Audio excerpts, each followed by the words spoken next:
EPFO पर आया है बड़ा अपडेट। सुप्रीम कोर्ट ने सरकार को सैलरी बढ़ाने पर क्या आदेश दिया है, आपको बताते हैं। नमस्कार, न्यूज़ 18 का डिजिटल प्लेटफॉर्म आप देख रहे हैं और मैं हूं रितु सिंह।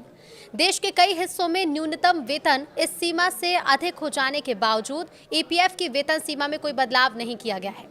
बड़ी संख्या में इससे कर्मचारियों को सामाजिक सुरक्षा और भविष्य निधि के लाभ से वंचित रखा जा रहा है। उच्चतम न्यायालय ने सोमवार को केंद्र सरकार को कर्मचारी भविष्य निधि यानी कि ईपीएफ योजना में वेतन सीमा के संशोधन पर 4 महीने के अंदर कोई भी निर्णय लेने का निर्देश दिया है। इस सीमा में पिछले 11 सालों से कोई बदलाव नहीं किया गया। न्यायमूर्ति जेके माहेश्वरी और न्यायमूर्ति एएस चंदोरकर की पीठ ने यह आदेश सामाजिक कार्यकर्ता नवीन प्रकाश नौटियाल की याचिका पर सुनाया। याचिका के मुताबिक कर्मचारियों के लिए सामाजिक सुरक्षा योजनाएं संचालित करने वाला कर्मचारी भविष्य निधि संगठन इस योजना में 15,000 रुपए से ज्यादा की मासिक आय वाले कर्मचारियों को शामिल नहीं करता।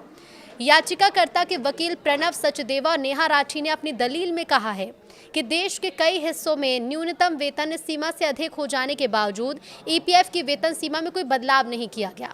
इससे बड़ी संख्या में कर्मचारियों को सामाजिक सुरक्षा और भविष्य निधि के लाभ से वंचित रखा जा रहा है। शीर्ष अदालत ने याचिका का निपटान करते हुए याचिकाकर्ता को निर्देश दिए हैं कि वो 2 सप्ताह के भीतर आदेश की प्रति के साथ केंद्र सरकार के सामने प्रतिवेदन रखे। सरकार 4 महीने के भीतर इस बारे में कोई निर्णय ले। याचिका में यह तर्क दिया गया है कि पिछले 70 सालों में वेतन सीमा का पुनरीक्षण बहुत मनमाने ढंग से हुआ। कभी कभी तो यह 13-14 साल के अंतराल के बाद हुआ। इस दौरान मुद्रास्फीति, न्यूनतम वेतन या फिर प्रति व्यक्ति आय जैसे आर्थिक संकेतक से कोई संबंध नहीं रखा गया।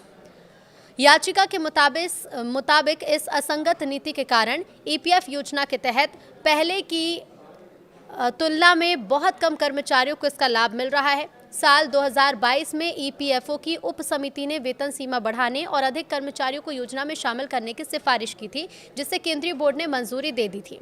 केंद्र सरकार ने अब तक इस पर निर्णय नहीं लिया। याचिका के मुताबिक पिछले 70 सालों में ईपीएफ योजना की वेतन सीमा में हुए संशोधन के विश्लेषण से पता चलता है कि शुरुआती 30 सालों में ये एक समावेशी ढांचे के रूप में थी, लेकिन पिछले 3 दशकों में स्पष्ट रूप से अधिक कर्मचारियों को बाहर रखने का एक जरिया बनती जा रही है।